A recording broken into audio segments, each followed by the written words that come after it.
ಪ್ರೀತಿಯುಳ್ಳ ದೇವಜನರೇ, ನಿಮ್ಮೆಲ್ಲರಿಗೂ ಯೇಸು ಕ್ರಿಸ್ತನ ಮಧುರವಾದ ನಾಮದಲ್ಲಿ ವಂದನೆಗಳು.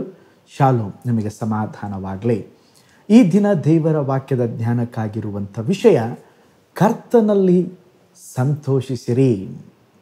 ಅದಕ್ಕೆ ಆಧಾರವಾಗಿ ಫಿಲಿಪ್ಪ ಬರೆದ ಪತ್ರಿಕೆ 4ನೇ ಅಧ್ಯಾಯ 4ನೇ ವಚನ, ಯಾವಾಗಲೂ ಕರ್ತನಲ್ಲಿ ಸಂತೋಷಿಸಿರಿ. ಇಲ್ಲಿ ಅಪೊಸ್ತಲ ಪೌಲನು ಯಾವಾಗಲೂ ಕರ್ತನಲ್ಲಿ ಸಂತೋಷಿಸಿರಿ, ಸಂತೋಷ ಪಡಿರಿ ಎಂಬುದಾಗಿ ಹೇಳುತ್ತಿದ್ದಾನೆ.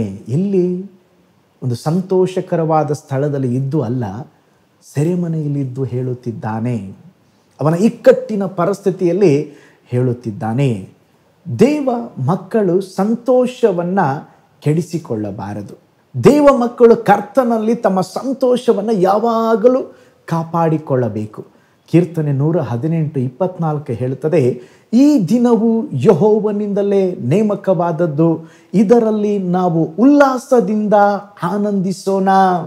ಒಂದೊಂದು ದಿನವು ದೇವರು ಉಂಟು ಮಾಡಿದ ದಿನ. ಯಾವುದಕ್ಕಾಗಿ? ಸಂತೋಷವಾಗಿರುವುದಕ್ಕಾಗಿ. ಸಂತೋಷ ಅನ್ನುವಂಥದ್ದು ನಾಳೆ ದಿನಕ್ಕಾಗಿ ಅಲ್ಲ, ಈ ದಿನಕ್ಕಾಗಿ. ಯಾವುದರಲ್ಲಿ ಸಂತೋಷ? ಪಾಪದ ಕಾರ್ಯಗಳಲ್ಲಿ ಅಲ್ಲ, ದೇವರಲ್ಲಿ ಸಂತೋಷ ಪಡಬೇಕು. ಕೆಲವರು ಪಾಸ್ಟರ್ ಒಳ್ಳೆಯದು ಸಂಭವಿಸಲಿ ಆಗ ಸಂತೋಷ ಪಡ್ತೀವಂತ ಹೇಳಿದ್ರೆ, ನೀವು ಸಾಯುವವರೆಗೂ ಕೆಲವು ಸಾರಿ ನಮಗೆ ಒಳ್ಳೆಯದು ಸಂಭವಿಸೋದೇ ಇಲ್ಲ.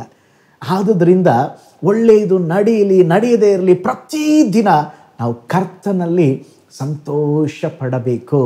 ಕೀರ್ತನೆ 68:3ನೇ ವಚನದಲ್ಲಿ ನೋಡ್ತೇವೆ, ನೀತಿವಂತರು ದೇವ ಸನ್ನಿಧಿಯಲ್ಲಿ ಹರ್ಷಿಸುವರು, ಉಲ್ಲಾಸಿಸುವರು, ಆನಂದ ಧ್ವನಿ ಮಾಡುವರಂತೆ.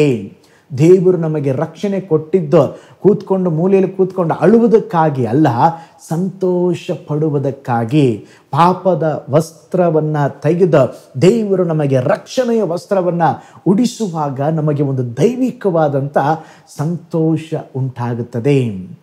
ದುಃಖಿಸುವುದು ಪಾಪ. ಯಾವಾಗಲೂ ಅಯ್ಯೋ ಅದು ಇಲ್ಲ ದೇವರೇ, ಇದು ಇಲ್ಲ ದೇವರೇ ಅಂಥೇಳಿ ದುಃಖ ಮಾಡುತ್ತಾ ಕುಳಿತುಕೊಳ್ಳೋದು ದೇವರಿಗೆ ಇಷ್ಟವಿಲ್ಲ. ನಮ್ಮ ಜೀವಿತದಲ್ಲಿ ಪ್ರಾಬ್ಲಮ್ಗಳು ಇದ್ದೇ ಇದೆ, ಪ್ರಾಬ್ಲಮ್ಗಳು ಬರೋದಿಲ್ಲ ಅಂತ ನಾನು ಹೇಳಿಲ್ಲ. ಅದರ ಮಧ್ಯದಲ್ಲಿ ಕೂಡ ನಮಗೆ ಒಂದು ನಿರೀಕ್ಷೆ ಇರಬೇಕು, ನಮಗೆ ಸಂತೋಷ ಇರಬೇಕು. ಒಂದು ವಸ್ತುವಿನ ಮೇಲೆ ಸಂತೋಷ ಅಲ್ಲ, ಒಂದು ಸ್ಯಾಲ್ರಿ ಮೇಲೆ ಒಂದು ಸಂತೋಷ ಅಲ್ಲ, ನನ್ನ ಕರ್ತನಲ್ಲಿ ಸಂತೋಷ ಎಂಬುದಾಗಿ ಆ ಸಂತೋಷವನ್ನು ಅನುದಿನವೂ ಕಾಪಾಡಿಕೊಳ್ಳಬೇಕು, ಸಂತೋಷವಾಗಿ ಜೀವಿಸಬೇಕು. ದೇವರು ನಮ್ಮನ್ನು ಯಾಕೆ ಸೃಷ್ಟಿ ಮಾಡಿದ್ದಾರೆ ಗೊತ್ತಾ?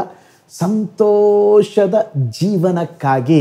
ಅದಕ್ಕೆ ನೆಹೆಮೀಯನ ಗ್ರಂಥ 8ನೇ ಅಧ್ಯಾಯ 10ನೇ ವಾಕ್ಯ ನೋಡ್ತೇವೆ, ಕರ್ತನ ಆನಂದವೇ ನಿಮಗೆ ಆಶ್ರಯವಾಗಿದೆ. ಅಪೊಸ್ತಲ ಪೌಲನು 1 ಥೆಸಲೋನಿಕ 1:6ನೇ ವಾಕ್ಯದಲ್ಲಿ ಹೇಳುತ್ತಾನೆ, ಪವಿತ್ರಾತ್ಮನಲ್ಲಿ ಆನಂದವಿದೆ ಎಂಬುದಾಗಿ ಥೆಸಲೋನಿಕದವರಿಗೆ ಬರೆಯುತ್ತಾನೆ. ಯೋಹಾನ್ ಬರೆದ ಸುವಾರ್ತೆ 15:11ರಲ್ಲಿ ನೋಡ್ತೇವೆ, ನನ್ನ ಆನಂದವು ನಿಮ್ಮಲ್ಲಿ ಇರಬೇಕೆಂದಲೂ ನಿಮ್ಮ ಆನಂದವು ಪರಿಪೂರ್ಣವಾಗಬೇಕೆಂದಲೂ. ಕೀರ್ತನೆ 37:4ನೇ ವಚನ ನೋಡ್ತೇವೆ, ಕರ್ತನಲ್ಲಿ ಸಂತೋಷಿಸುವಿ, ಕರ್ತನು ನಿನ್ನ ಇಷ್ಟಾರ್ಥಗಳನ್ನು ನೆರವೇರಿಸುವನು. ಐರ್ಲೆಂಡ್ ದೇಶದಿಂದ ಏಮಿ ಕಾರ್ಮಿಕಲ್ ಎಂಬಂಥ ಮಿಷನರಿಯವರು ಭಾರತಕ್ಕೆ ಬಂದರು.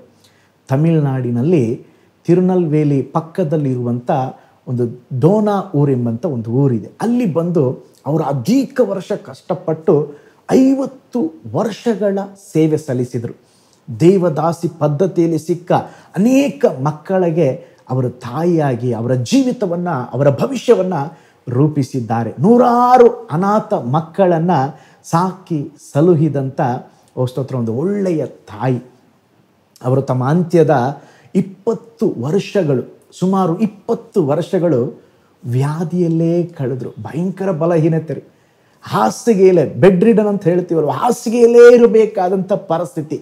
ಆದರೂ ಕೂಡ ಅವರು ಒಂದು ದಿವಸವಾದರೂ ಗುಣಗುಟ್ಟಲಿಲ್ಲ, ಒಂದು ದಿವಸವಾದರೂ ಕಣ್ಣೀರು ಹಾಕಲಿಲ್ಲ. ತನ್ನ ವ್ಯಾಧಿಯನ್ನು, ತನ್ನ ರೋಗದ ಹಾಸಿಗೆಯನ್ನು ಕುರಿತಾಗಿ ಮಾತನಾಡಲಿಲ್ಲ. ಹಾಗೆ ಅವರು ವ್ಯಾಧಿಯಲ್ಲಿ ಇರುವಾಗ, ಬಲಹೀನರಾಗಿರುವಾಗ ಅನೇಕ ಆತ್ಮಿಕ ಪುಸ್ತಕಗಳನ್ನು ಬರೆದರು. ಅದರ ಮೂಲಕ ಪ್ರಪಂಚದ ಅನೇಕ ಭಕ್ತರು ಆಶೀರ್ವದಿಸಲ್ಪಟ್ಟರು. ಆ ಪುಸ್ತಕಗಳನ್ನು ಓದಿದಂಥ ಅನೇಕ ಜನರು ಸೇವೆಗಾಗಿ ಒಪ್ಪಿಸಿಕೊಟ್ಟರು. ದುಃಖದಿಂದ ಅವರನ್ನು ನೋಡಲಿಕ್ಕೆ ಬಂದು ಅವರ ಕೋಣೆಯೊಳಗೆ ಹೋಗುತ್ತಾ ಇದ್ದಂಥ ಅನೇಕ ಜನರು ಹೊರಗಡೆ ಬರುವಾಗ ದುಃಖದಿಂದ ಬರುತ್ತಾ ಇರಲಿಲ್ಲ, ಒಂದು ಮುಗುಳ್ನಗೆಯಿಂದ ಸಂತೋಷದಿಂದ ಹಿಂತಿರುಗುತ್ತಾ ಇದ್ದರು. ಅಷ್ಟು ಅವ್ರನ್ನ ನೋಡಿದ್ರೆ ಸಂತೋಷ, ಆ ವಿಧದ ಸಂತೋಷದಲ್ಲಿ ಅವರು ಜೀವಿಸಿದರು. ನೋಡ್ರಿ, ಇದು ಸಾಧ್ಯನಾ? ಸಾಧ್ಯ ಇದೆ. ನಮಗೆ ಒಂದು ಚಿಕ್ಕ ತಲೆನೋವು ಬರಲಿ, ಹೋಯ್ತು, 365 ದಿವಸ ಸಂತೋಷ ಹೋಯ್ತು, ಒಂದು ಚಿಕ್ಕ ತಲೆನೋವಿಗೆ.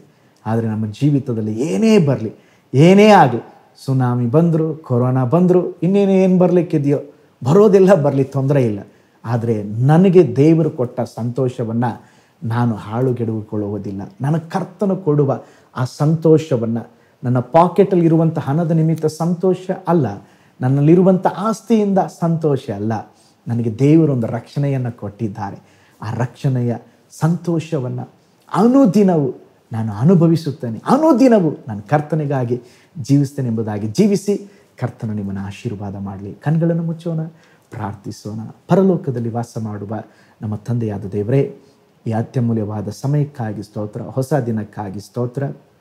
ಈ ದಿನ ನಾವು ಧ್ಯಾನಿಸಿದ ಹಾಗೆ ಯಾವಾಗಲೂ ಕರ್ತನಲ್ಲಿ ಸಂತೋಷವಾಗಿರುವಂತೆ ದೇವರೇ, ಅಪೋಸ್ತಲ ಪೌಲನು ಸೆರೆಮನೆಯಲ್ಲಿದ್ದಾಗಲೂ ಅವನು ಇನ್ನೊಬ್ಬರಿಗೆ ಹೇಳಿ ತಾನು ಸಂತೋಷವಾಗಿದ್ದಪ್ಪ. ಅಂಥ ಅನುಭವಗಳು ಕ್ರಿಸ್ತೀಯ ಜೀವಿತ ದೇವರೇ ಒಂದು ಸಂತೋಷದ ಜೀವನಪ್ಪ. ಅನೇಕ ಸಾರಿ ಶತ್ರು ಅದನ್ನು ನಷ್ಟ ಮಾಡಿದ್ದಾನೆ. ನಾವು ನಮ್ಮ ಸಂತೋಷವನ್ನು ದೇವರೇ ಹಾಳುಗೆಡುವದಂತೆ, ಅದನ್ನು ಬಿಟ್ಟು ಬಿಡದಂತೆ ಯಾವಾಗಲೂ ನೀನು ಕೊಡುವ ಸಂತೋಷವನ್ನು ಅನುದಿನವೂ ದೇವರೇ ಜೀವಿಸಲಿಕ್ಕೆ ನಮಗೆ ಕೃಪೆಯನ್ನು ಕೊಡ್ರಿ.